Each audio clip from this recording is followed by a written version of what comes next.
Assalamualaikum warahmatullahi wabarakatuh. Saya Nanda Rayani, mahasiswa PPG Prajabatan Gelombang 2, Universitas Negeri Padang, Rompel 2, akan mempresentasikan hasil dari pelaksanaan pembelajaran di sekolah. Nah, di sini sudah ada poster. Nah, saya akan menjelaskan isi dari poster yang telah saya buat. Adapun judul poster ini adalah penerapan pembelajaran berdiferensiasi pada mata pelajaran biologi di SMA Negeri 1 Batang Anai. Nah, sekolah yang tempat saya melakukan praktik penerapan ini adalah SMA Negeri 1 Batang Anai. Adapun alamatnya dapat di-scan pada barcode berikut ini. Dan kelas atau fase yang saya gunakan untuk menerapkan pembelajaran ini adalah di kelas 10 fase E7. Nah, adapun latar belakang yang melatar belakangi mengapa saya melakukan penerapan pembelajaran berdiferensiasi ini adalah yang pertama, dari hasil observasi, rata-rata kemampuan belajar peserta didik di kelas 10 E7 itu masih rendah, aktivitas pembelajaran beserta keterampilan peserta didik juga masih rendah. Nah, di sini juga ada data pendukung, yaitu hasil wawancara bersama guru pengampu mata pelajaran biologi, bahwasanya peserta didik kelas 10 E7 memiliki minat belajar yang rendah, kemudian sehingga hal tersebut berpengaruh terhadap proses dan hasil belajar mereka. Adapun solusi dalam yang saya terapkan untuk mengatasi masalah ini adalah dengan menerapkan pembelajaran berdiferensiasi, kemudian dengan melakukan diferensiasi konten, proses, dan produk. Nah, di sini juga ada model pembelajaran yang saya gunakan. Karena ini adalah lesson study, maka saya menggunakan beberapa model. Yang pertama, model problem-based learning, itu untuk siklus 1 dan 2, kemudian siklus 3 ada discovery learning. Nah, kenapa di sini modelnya berbeda? Nah, hal ini saya sesuaikan dengan karakteristik peserta didik bahwa mereka agak kesulitan dalam menggunakan model problem-based learning, sehingga pada siklus 3 modelnya saya ganti menjadi discovery learning. Nah, ini merupakan juga diferensiasi proses, sehingga proses pembelajaran di kelas prosesnya menjadi beragam, tidak monoton. Untuk modul ajar sendiri, beserta perangkat pembelajaran dan asesmennya dapat di-scan melalui barcode berikut ini.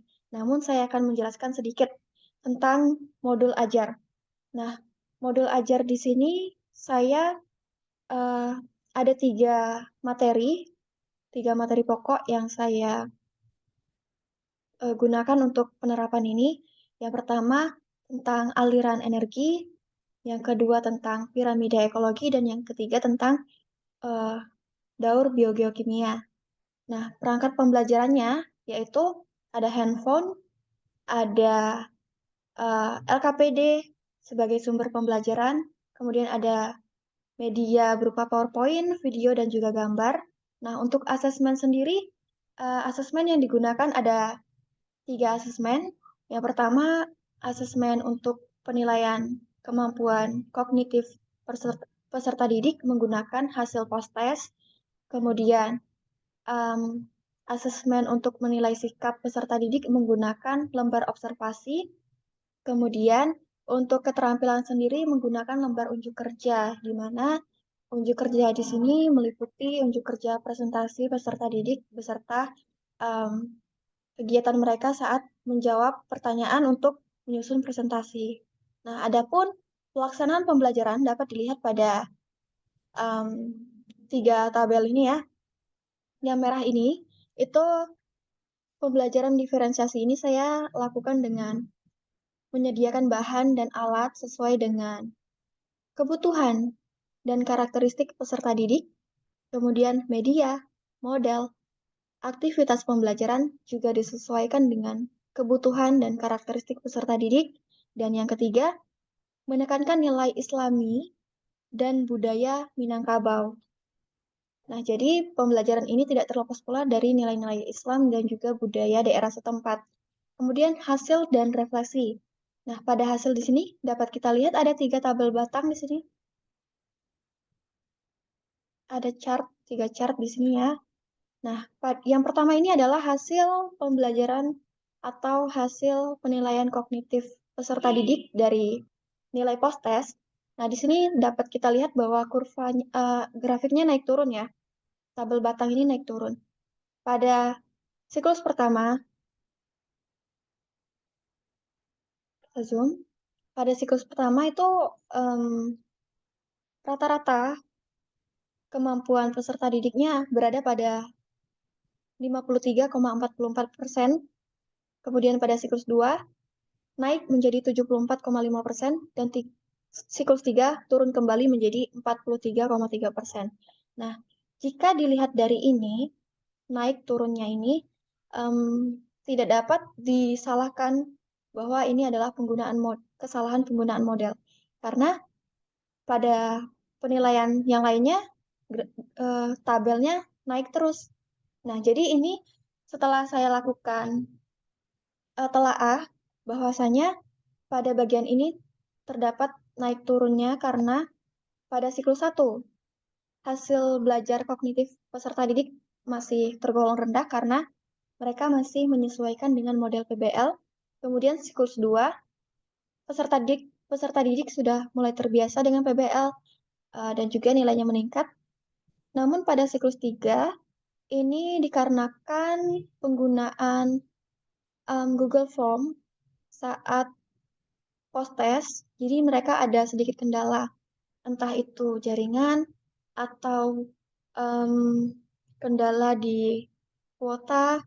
Nah, seperti itu. Sementara pada siklus 1 dan 2 ini, post-testnya dilakukan secara manual atau konvensional di kertas seperti biasa. Nah, untuk grafik hasil penilaian sikap peserta didik, itu berdasarkan hasil observasi, di mana di sini ada 3 observer pada saat pelaksanaan siklus. Pada siklus 1 dapat kita lihat rata-rata aktivitas siswanya berada pada angka 46,77%. Kemudian di siklus kedua meningkat menjadi 50,66%. Dan siklus 3 meningkat menjadi 60%. Untuk psikomotorik sendiri juga mengalami peningkatan, yaitu pada siklus 1 berada pada 45,97%, pada siklus 2 meningkat lagi menjadi 47,92%, dan siklus ketiga ini cukup jauh peningkatannya menjadi 62,5%. Nah, adapun faktor penyebab keberhasilan ini, adanya variasi media, metode, dan model pembelajaran, itu tentu menjadi faktor utama dari terlaksananya siklus ini dengan baik atau penerapan pembelajaran diferensiasi ini dengan baik. Kemudian, media, model, dan metode telah disesuaikan dengan kebutuhan peserta didik, minat, dan karakteristiknya. Di sini kami menggunakan, saya dan tim menggunakan video pembelajaran, kemudian ada gambar juga, kemudian ada diskusi untuk metodenya. Nah, ini saya rasa sudah cukup untuk menampung gaya belajar peserta didik, baik gaya belajar visual, audio, maupun psikomotor. Nah, untuk model pembelajaran yang digunakan itu berbasis masalah kontekstual. Jadi, baik problem-based learning maupun discovery learning, kedua model ini berlandaskan atau berbasis masalah yang kontekstual, disesuaikan dengan masalah yang sering terjadi di kehidupan sehari-hari sehingga dekat dengan peserta didik. Kemudian metode tadi, seperti yang telah saya jelaskan bahwa metode di sini saya menggabungkan beberapa metode, seperti metode ceramah, diskusi, eksplorasi. Nah, pada eksplorasi ini peserta didik diberikan kebebasan untuk mencari sumber belajarnya sendiri, sumber belajaran tambahan melalui internet, YouTube, dan sebagainya. Dan terakhir ada metode presentasi. Nah, dari padupadan berbagai metode ini diciptakanlah pembelajaran yang lebih variatif. Kemudian, media pembelajaran seperti yang telah saya sebutkan bahwa ada PowerPoint, video, gambar, dan um, yang dapat menarik minat belajar peserta didik. Nah, terlihat sekali pada beberapa siklus ya. Pada siklus 1, 2, dan 3 saat ada tayangan video, mereka sangat antusias dikarenakan video itu uh, ada gambar yang menarik dan juga ada sound-nya atau suara, sehingga peserta didik yang semula cuek atau acuh dengan pembelajaran menjadi lebih tertarik untuk belajar. Kemudian juga di sini ada pelaksanaan ini juga tidak terlepas dari kendala, dan kendalanya sendiri yang saya alami adalah pengelolaan kelas dan alokasi waktu yang belum sempurna diatasi, eh, dan solusinya diatasi dengan berlatih mengelola kelas dan waktu, kemudian meminta saran dari guru pamong dan observer terkait hal tersebut. Nah, adapun kendala lain seperti saat penggunaan media video, di situ pertama kali di siklus 1 saat penerapan media itu terdapat kesalahan teknis sedikit bahwa suara dari video itu tidak muncul.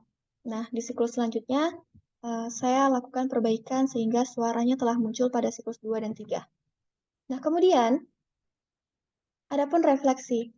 Nah, refleksi di sini dilakukan oleh saya sendiri sebagai guru model, kemudian guru pamong dan juga dosen beserta rekan-rekan uh, yang melaksanakan PPL di sekolah ini. Kemudian melakukan refleksi bersama peserta didik di saat pembelajaran berlangsung, di akhir pembelajaran. Nah, adapun dokumentasi yang dapat saya perlihatkan di sini ada, dikarenakan ini menggunakan model pengembangan pembelajaran atau pengembangan kompetensi guru yang digunakan adalah model lesson study. Jadi di sini ada kegiatan plan atau perencanaan, uh, perancangan modul ajar dan juga asesmen dilakukan pada tahap plan ini. Bagaimana kami menentukan model, media, dan juga metode yang tepat, serta tujuan dari pembelajaran itu sendiri telah kami diskusikan bersama-sama, baik bersama rekan PPL, bersama guru model, bersama guru pamong, dan juga dosen pembimbing. Nah, pada tahap DU ini, saya melaksanakan praktik pembelajaran di kelas 10E7. Kemudian pada tahap C, rekan-rekan menjadi observer. Ada 3 rekan yang menjadi observer, kemudian ada guru pamong dan juga dosen pembimbing yang memperhatikan jalannya proses pembelajaran. Dan yang terakhir, kami melakukan refleksi pada setiap siklusnya. Jadi setiap setelah dilaksanakan siklus 1, dilakukan refleksi. Begitupun dengan siklus 2, dan siklus 3. Nah, jadi dari apa yang sudah saya tuangkan di poster ini dapat disimpulkan bahwa penerapan pembelajaran berdiferensiasi pada mata pelajaran biologi di SMA Negeri 1 Batang Anai sudah cukup baik, dikarenakan ada dua hasil belajar siswa atau dua hasil belajar peserta didik yang mengalami peningkatan.